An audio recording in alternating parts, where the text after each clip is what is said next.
morning, wonderful people. Back at you today with another Python video. I know we're sort of part the way through our Go library management tool, but I have finished doing the front end code and I'm ready to do the video, but I don't actually have time today to film it, so I thought we'd do another quick psutil video with Python. So one of the things that we touched on in my last video about psutil was the fact that you could automate some backups with it. So I thought today we might do a quick video on how to actually do those backups. So you could run this, you can run this as a script with a timer in it that automatically checks every X number of minutes, but probably smarter to set it as a cron job.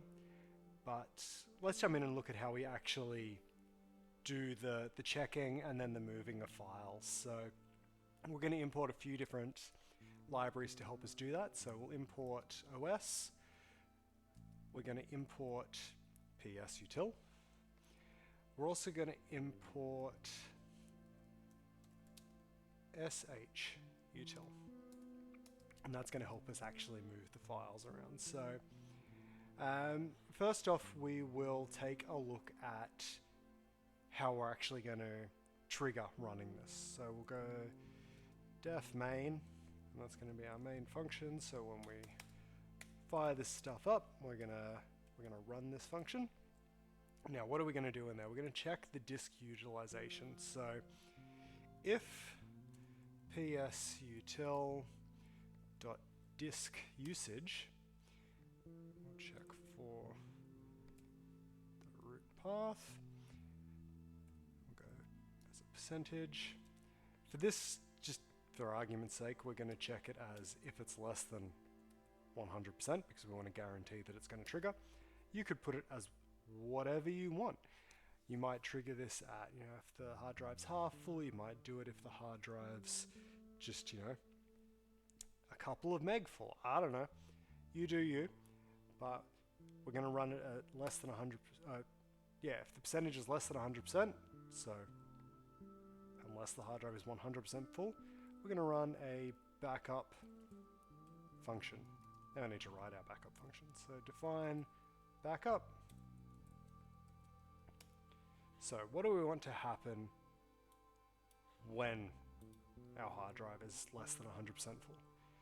So we're going to start off by grabbing some directories. So we'll go path equals os.getcwd. The directory specifically, so that's going to give us the full path, like c:// da da da da da da. We're going to go directory equals os.path.basename path, and that's just going to give us the current folder that we're sitting in. Now we'll have, where do we want to move the files? I've created a directory called the backup location, so I'll just say backup location. So for us, it's going to equal backup location. You would change this to whatever file name or folder name you want to move things to. You might put it as a separate folder. This is just a subfolder within our backup directory called backup location. Now, let's make it a bit friendly so we can see what's going on. So we'll go print f backing up directory, and then we'll grab our list of files to help us know what to actually back up. So files equals os.list directory path, and that will give you everything that exists within this current folder. So it is not limited to just files, it will contain folders as well. So what we want to do is go for file in files, and then, so that's going to allow us to iterate through everything we've just captured. Files equals, and we want to iterate through this, gives you an array back, an array of everything that exists in there. So if os.path is file,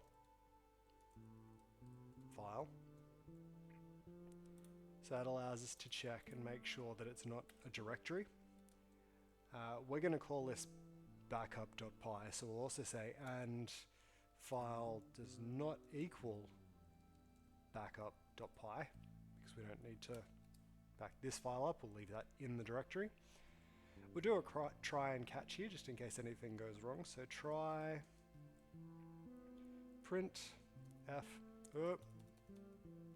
typos galore, print f, moving file to backup location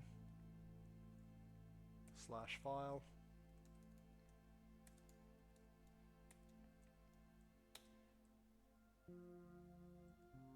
And this is where we're going to bring in shutil. So we'll go shutil.move f, and then we'll go path //. Need to do it twice because it's an escape character. So putting it twice is essentially saying use it once. File. So this is our source, so grab this file in that directory being the full file path, so back to the C:" and then we put it to our destination. So we're going to put F again, F again. Let's try that again, F again, and then we'll put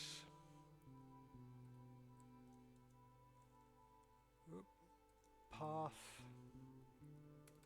// backup location //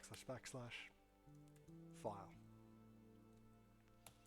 and that will give us moving this file from here to here / backup location. You could put in a completely different path here. You could set it to be a network drive, a NAS, whatever you want to do. You might have this run every time it notices that a USB drive is plugged in. It goes, oh, okay, this is my special backup time. I'm going to back everything up. How and when you run it, up to you. And this is just the how. And then what if something goes wrong? Let's just say print f unable to move, and we'll call out the specific file that we're using, file, so that we can know which files are not backed up. Alright, I think this may be it. So let's jump in here. We're in the backup directory already. Let's make this a little bit bigger so it is a bit easier to see. Go Python backup.py. Errors, what do we got? Okay, it does not like and file does not equal backup.py. Let's jump in and hit that one. So 13. And file does not equal backup.py, needs to be in some quotation marks. Let's try that again. Wonderful. Alright, there we go. We've actually successfully run it. I've obviously just had a few text files sitting in here. We've gone moving here to here, and if we go less, we can see that this is empty. Going to backup, backup location, CD backup location, and we can see that all the files have moved across. How good's that? Alright, so just a quick one today. I hope you found that helpful. If you have, please drop a like, leave a comment. Any feedback is always welcome. If you've got any questions, please ask. I'm happy to jump in the comments and give you a hand. If you want to stay up to date with what's going on the channel, hit subscribe, hit the little bell icon if you want to get notified. I really appreciate all the support and engagement that you guys have been providing. I'm still new on YouTube. Things seem to be going well. The numbers are going up, so it seems like people might be liking what I'm putting out there. If that's the case, please make sure you let the algorithm know. Until next time, have a good one.